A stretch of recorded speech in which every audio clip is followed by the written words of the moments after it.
What if Zenitsu became a Hashira? Zenitsu, I don't care what nobody says, is the most underrated Demon Slayer character of all time. I don't care. And he, among a couple others, are also one of my favorite Demon Slayers. I wanted to watch this video and didn't want to leave y'all out. So here we are. Perfect. What if Zenitsu actually lived up to his full potential? Would he be able to become a Hashira? Additionally, what if he were able to learn sun breathing and combine it with thunder breathing? And how would this eventually change the events and outcome of the story of Demon Slayer altogether? Zenitsu's story begins the same, with Jigoro Kawajima training the scared little boy to become the successor of thunder breathing. Despite being a crybaby day and night, Jigoro refrains from going too hard on the boy, even comforting him over his inability to master thunder breathing and telling him that perfecting his single move is good enough. Not too long after the incident where Zenitsu is struck by lightning, his training is interrupted one day when a strange man bearing two bandage blades on his back arrives at Jigoro's property. This man is none other than the sound Hashira, Tengen Uzui. Jigoro believes that unlike himself, Hey, Tengen, the hoe getter, the demon splitter. Tengen will be able to whip Zenitsu into proper shape and be hard enough on the boy to help him get his less desirable traits under control. Unnoticed by the old man, however, this only deepens the rift between Zenitsu and his sibling pupil, Kaigaku. Whereas in canon, Kaigaku sees Zenitsu as a failure and a complete waste of oxygen who doesn't deserve their master's time, here he is much the same. The only difference is that his contempt for Zenitsu is further exacerbated by the envy he feels. Why is this worthless kid given not only the love of Jigoro, but also special treatment in being trained by a second Hashira, one in his prime no less? As in canon, Kaigaku slowly strays from the path of righteousness and falls to his darker desires. But this time, he has another wish, to kill Zenitsu and show him just how undeserving he truly is. Meanwhile, Zenitsu spends many months under the sound Hashira and undergoes a massive change. Though it takes a lot of time and a lot of beatings by Tengen, followed by lectures from his wives, Zenitsu grows accustomed to his new routine. By living in such close proximity to his mentor's extraordinarily beautiful wives, he's Golly. Bang bang. His wives are bad as a mother trucker. slowly becomes desensitized enough to not become a drooling mess every time he lays eyes on a pretty girl. Through his time with Tengen, he owns his sense of hearing to a level that nobody could have ever predicted. He eventually gets to the point where he's capable of maneuvering through everyday life using his hearing alone, not even needing to open his eyes. In battle, this is even more of a boon, as no being can hide from him. For those familiar with Daredevil from Marvel, it's similar to how hyper-enhanced his hearing is, to the point of being able to hear a single heartbeat and isolate it from the sounds of a busy hub from miles away. It reaches a point where even Tengen, with the skills of a master shinobi, is unable to mask his presence and heartbeat from Zenitsu's ears. They know this because attempting to sneak up on his future Tsuguko becomes a pretty frequent pastime for the Hashira, and one he's never successful at, much to his annoyance. All of this is secondary, however, to the mastery Zenitsu finds himself attaining over his breathing form. Thanks to the rise in his self-confidence from all his time with Tengen and the Hashira's own brutal training methods paired with Jigoro's advice, Zenitsu slowly but surely learns all 6 traditional forms of thunder breathing. Despite his mastery, Zenitsu for the most part sticks with his first form due to having the most experience using it and feeling that it's the most suited to the fighting style he develops, which consists of overwhelming his opponent with pure speed and fast-paced slashes from every direction. Now, it's important to note that while he does mostly stick to his first form, the thunderclap and flash, Zenitsu is able to use the others to create many more openings, making it possible to land his preferred move. This is not to mention how much stronger the first form itself is when wielded by a slayer with such a deep understanding and mastery of his element breathing form. When the time comes, this much stronger version of Zenitsu sets off for the final selection with the blessing of both his masters, though Kaigaku is suspiciously nowhere to be found. At the mountain where the final selection takes place, things are for the most part the same as in canon, with Zenitsu and Tanjiro being in different parts of the area and never crossing paths, allowing Urokadaki's pupil to get revenge for his sibling students. At the peak, when the passing slayers arrive to choose their oars, Zenitsu is the one to stop Genya from harming Ubuyashiki's daughters, as he's faster, though he acknowledges Tanjiro for stepping forward to do the same. In this version of the story, it seems that all is going perfectly for Zenitsu, his life being better than ever. However, when he returns home to Jigoro after the final selection, it's to a scene that brings his world crashing down around him. There, in the courtyard where they so often train, Jigoro is face down in a pool of his own blood as rain pours down from the darkened sky above. Standing over the old man with his sword coated in the blood of their shared master is none other than Kaigaku. Although the Zenitsu of the past would have given in to his despair and broken down on the spot, this more mature version stands in place, barely holding himself together as an unspeakable rage overtakes him. Before I ain't gonna count. Zenitsu, when he is pissed and focused, is a dangerous man. He only asks Kaigaku one time why he would do this. Just like in the fight they have much later in the canon storyline, Kaigaku starts spouting off about how Jigoro deserved nothing less than this for daring to show any preference towards a worthless weakling like Zenitsu instead of himself. Kaigaku is in the middle of a rant about how he'll prove himself superior here and now when he suddenly hears the word thunderclap. That's the last thing Kaigaku knows as Zenitsu stands behind him, back to his senior and blade held before him. Seconds later, Kaigaku's head slips off his neck and the traitor is dead, with his first kill being his own senior, a human no less, moments after way before the Infinity Castle too. Like, dang, bro.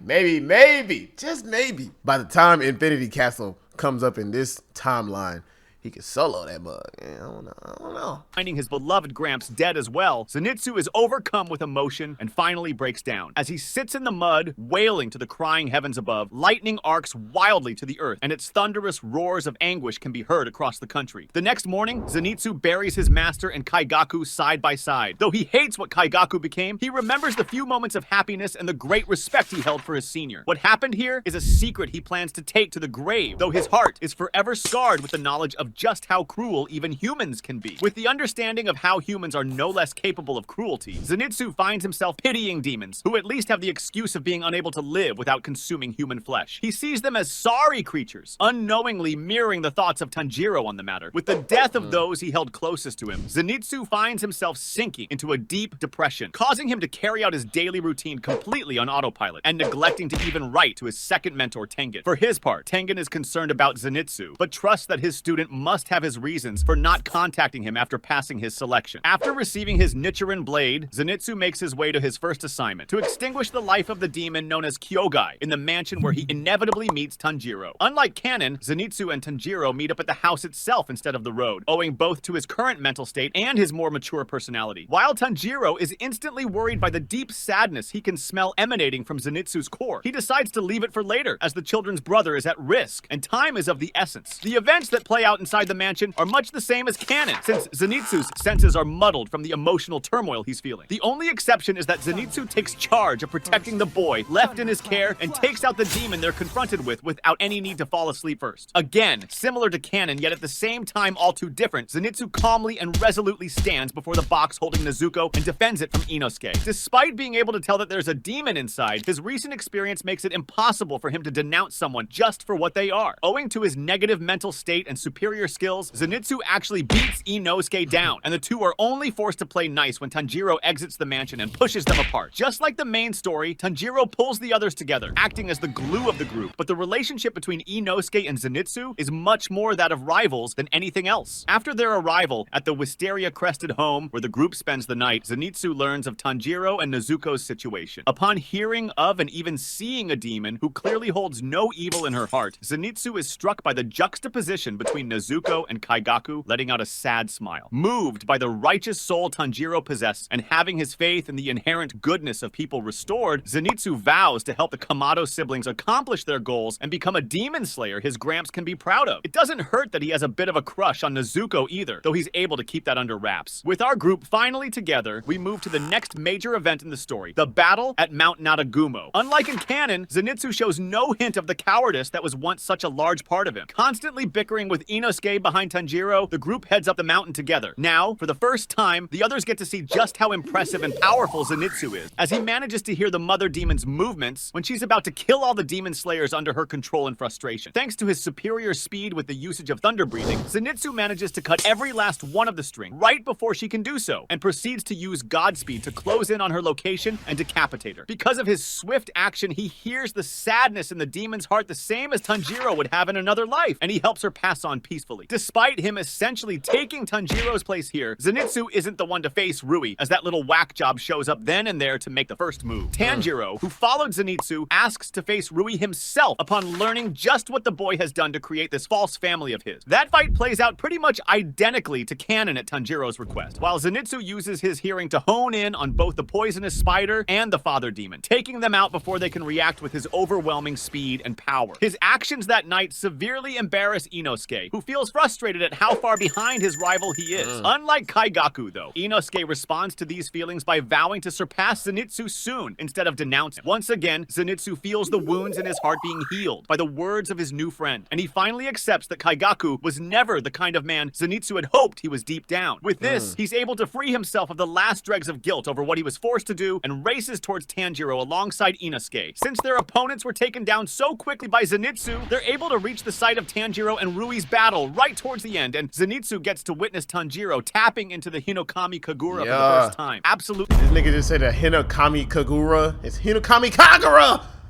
Gosh! What is this, AI?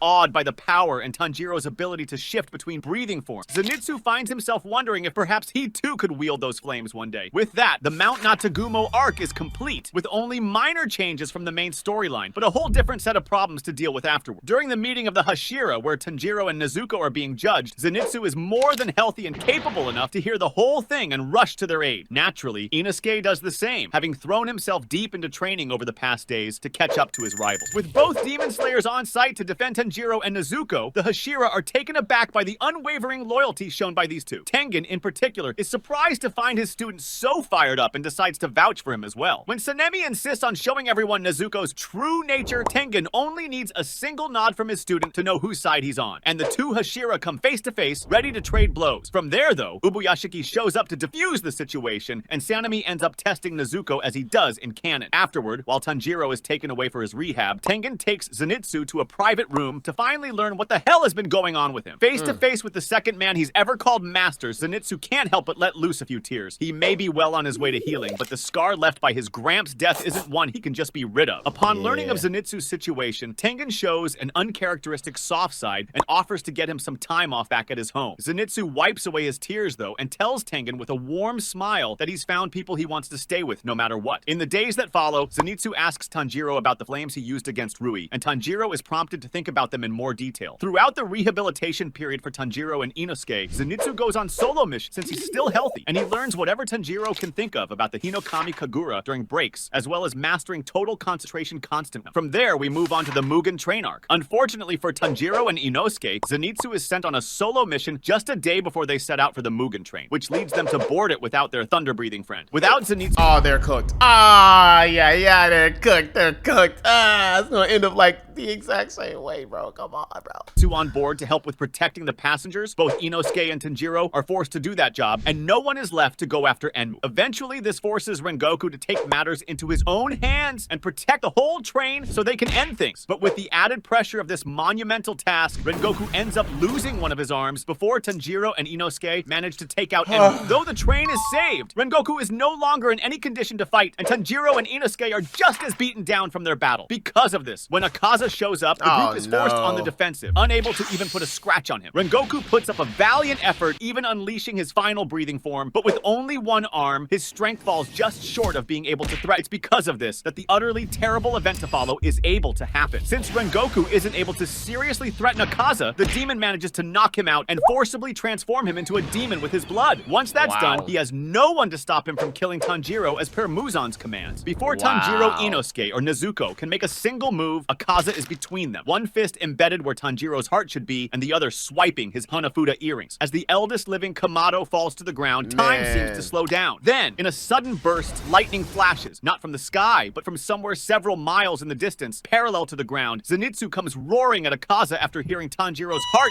stop. After returning from his solo mission and hearing how dangerous the Mugen train is, he rushed straight over to help his friends. But for all his strength, for all his speed, Zenitsu is too slow to save the man who gave him a reason to live again. Though he manages to close the distance, he finds his blade unable to cut into Akaza's neck, and the demon simply smirks at him. Desperate to avenge his friend, Zenitsu flashes back to everything Tanjiro has told him about the hinokami kagura and the demonstrations he gave him. Shifting his stance within a fraction of a second, Zenitsu settles into a form somewhere between his own and Tanjiro's. With the speed of his thunder breathing combined with the power of sun breathing, Zenitsu's blade slices clean through Akaza's throat, the demon realizing too late that he's finished. Afterward, Zenitsu collapses from the strain brain of what he just did right next to Tanjiro, and the kamado is able to share some final words with the group. He tells all of them to never blame themselves for what happened here. He tells Nezuko that he loves her and wants her to live a long and happy life as a human before he sees her again. He tells Inosuke to always stay true to himself. And to Zenitsu, he tells the boy to learn sun breathing in his place, to continue the legacy of the Kamados and live life righteously the way Tanjiro has always known Zenitsu wants to. And finally, to take his place as Nezuko's protector and find a cure for her. As Tanjiro's body falls still, Zenitsu is filled with a mixture of grief and determination. With Tanjiro's words echoing in his mind, he swears to honor his friend's dying wish and commits himself to mastering sun breathing. Despite the pain of loss, Zenitsu finds a renewed sense of purpose. He So this is essentially just if Zenitsu was the main character. is resolved to protect Nezuko, honor Tanjiro's legacy, and fight with a heart full of conviction. With heavy hearts, the group returns to the Demon Slayer Corps headquarters. Zenitsu, carrying the weight of his promise, begins intense training to master sun breathing, incorporating it into his thunder breathing technique. The bond between Zenitsu, Inosuke, and Nezuko grows stronger as they lean on each other for support. The memory of Tanjiro fuels their resolve, and together they prepare for the battles yet to come, determined to put an end to Muzan and his reign of terror. As his sister and friends weep over his final breaths, none of them notice Rengoku's unconscious body, and Tanjiro's earrings in Akaza's fist have disappeared. Following the events of the Mugen train, Inosuke, Zenitsu, and Nezuko are each in a state of depression. Eventually, however, with each other's support, the trio manages to pull themselves together and throw themselves into training with a zeal never seen before. During the months after Zenitsu has begun his training in sun breathing, with the notes from Rengoku's father, he's awarded the status of Lightning Hashira, as he is the one who ultimately defeated Akaza. Filling in the position left empty by Rengoku, Zenitsu cares little for the title and continues training himself to fulfill the goals he and Tanjiro shared. Eventually, he receives a message from Tengen saying he needs help in the entertainment district. Despite his insistence on going alone and not wanting to endanger them, Inosuke and Nezuko force him to take them along, and the trio arrive in a matter of days. There, things escalate much faster than in the main story, as Tengen and Zenitsu use their hearing to find the former's wives almost instantly. For Zenitsu, the three have become like older sisters, and he refuses. I like how he blurred out the titties. Bro, she bad, I know, I get it. It's gonna get you demonetized, all right, I understand. All too well, buddy. Over on my main channel, trust me,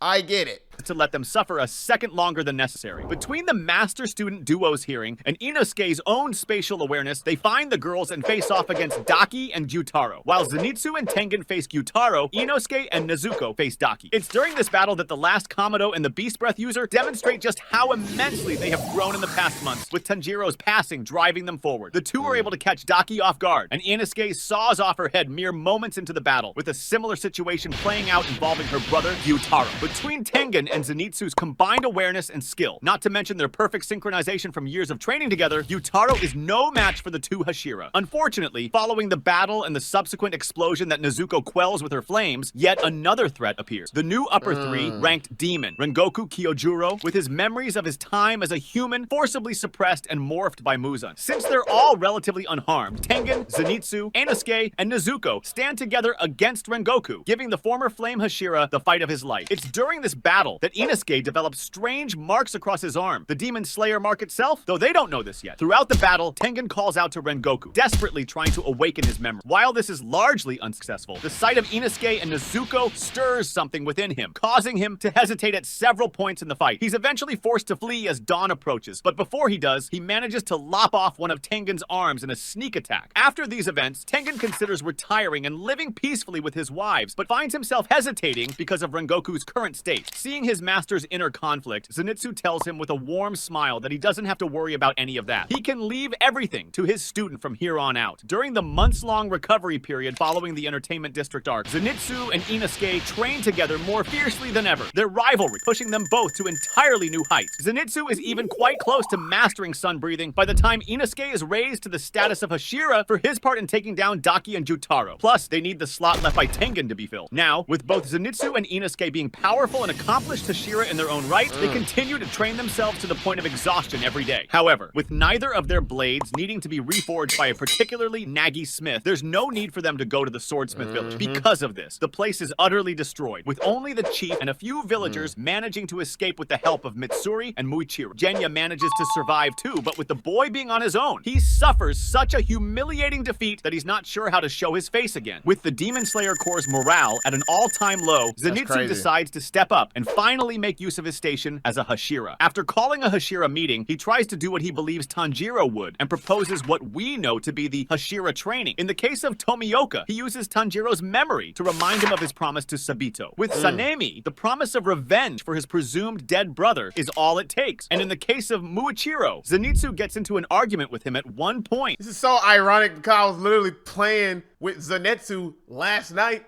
and fighting this little nigga last night About the possibility of Rengoku's memories returning. When Zenitsu angrily proclaims that there's no way they can abandon one of their own and utters a line about such terrible acts always coming back to bite you, Muichiro is struck with how opposite yet similar those words are to his father's so long ago. With that, his memories slowly return and each of the Hashira is on board with the training. Before that begins, the Demon Slayer mark is explained to the Hashira, though everyone is confused as to how Inosuke could get it so long after Tanjiro's passing. Where's the missing link? That's when Zenitsu reveals that ever since the moment when he slew Akaza, there has been a flame red mark, just like Tanjiro's, nestled in the groove of his palm. It's so small that he never noticed it in battle because of either his sword or spilled blood, but based on what they know of the Demon Slayer mark, he is the missing link. Later, the training begins, with Zenitsu and Inosuke both holding their own camps as well, focused on speed and instinct training respectively. Despite this, they both participate in the other Hashira's training too, wanting to grow as much as possible. Now, without Nezuko's immunity to the sun being revealed in the swordsmith village, Muzan's forces never gather for an all-out final assault. Because of this, the Hashira training is able to continue indefinitely, or at least as long as they need to whip all their demon slayers into shape. And so, 2 full years pass. Both Zenitsu and Inosuke have come into their own, growing to become the strongest Hashira because of their never-ending drive, entrusted to them by their late comrade. Zenitsu has even managed to teach Inosuke the first stages of sun breathing, though the beast-breathing user finds it too taxing to use over his usual style. During this time, Nezuko has grown proficient with her own blood demon art as well, and the demon slayers have hunted down several lower moon, each new group being replaced faster than the last. The final notable event of this time period is when Zenitsu and Inosuke team up with Muichiro and Mitsuri to hunt down the upper demons responsible for the destruction of the swordsmith village. With how powerful they've grown and Zenitsu's mastery of his new style, solar thunder breathing, the demons stand little chance, going down before they can even activate their gimmicks. Throughout this, Zenitsu has been sending each of their blood to Tamayo in Tanjiro's stead, working towards the cure for Nezuko. At the same time, these 2 years have not been pleasant for Muzan. Constantly losing every one of his lower ranks, he's been unable to fill the empty upper ranks, leaving only Nakame Rengoku, Doma, and Kokushibo active. And of those, he can't even trust one of them, as Rengoku has constantly been showing signs of reaching for his lost memories secret. Though Muzan believes this will be a fruitless attempt, not to mention, without Nezuko's secret being revealed, he's growing more and more mentally unstable at the lack of a cure for his intolerance to the sun. Though they're not aware of that last bit at the time, this works out perfectly for the Demon Slayer Corps, because after 2 long years of training, they have all been deemed powerful enough to face off against Muzan and his elites. And so, the Corps, led by Zenitsu, Shinobu, and Guillaume, invades the Infinity Castle, completely throwing Muzan's forces for a loop. What follows is, unfortunately for them, an absolute massacre. The Corps' 2-year-long training with the sole purpose of killing Muzan once and for all has propelled each of the Hashira to levels not seen since the age of the first Sun Breather himself. Demon Slayer marks in place, Mitsuri and Obanai take out Nakame faster than she can react. Before her body can fully disintegrate, the Hashira extract her blood and send it off to a person unknown to Muzan, Yushiro, and the entire Infinity Castle bursts up to the surface while collapsing. The level of knowledge they have on Nakame's location and powers instantly sets off alarm bells in Muzan's mind, and he has an idea of just how this has happened. Similarly, Doma is struck down by Shinobu, Guillaume, and Sanemi in a furious exchange that leaves him completely dismembered and headless as he disintegrates away. At the same time, Zenitsu, alongside Inosuke and Tomioka, faces Kokushibo and Rengoku respectively. Though the battle is hard fought from all sides, the solar thunder breathing Zenitsu. I'm about to say, let me not count out the fact that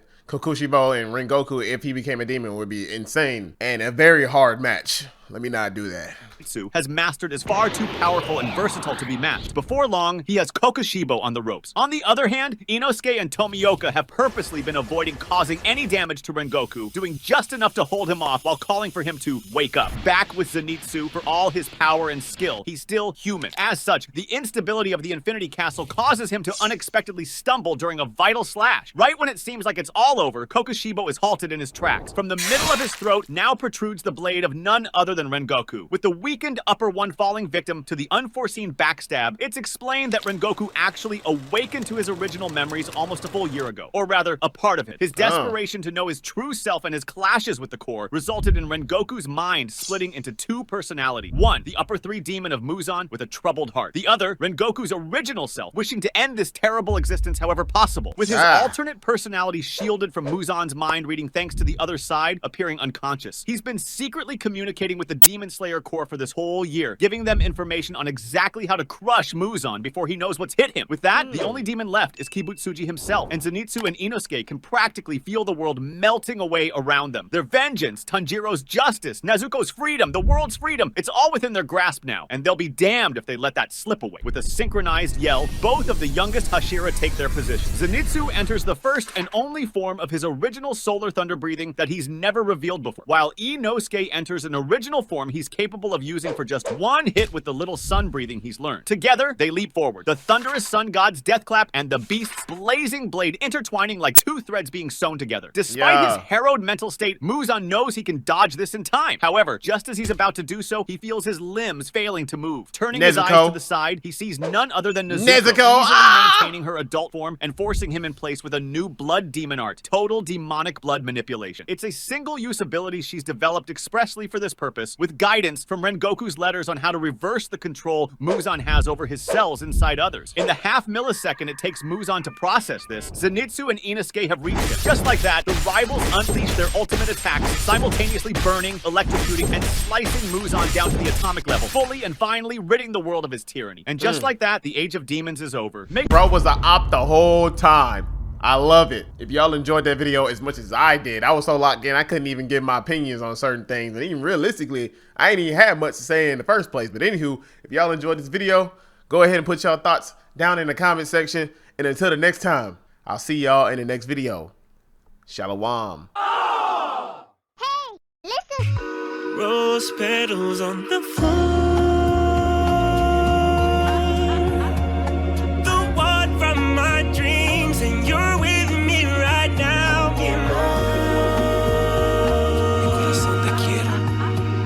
Right here and now, I'll give you a taste. Snake princess, I'll be your gift.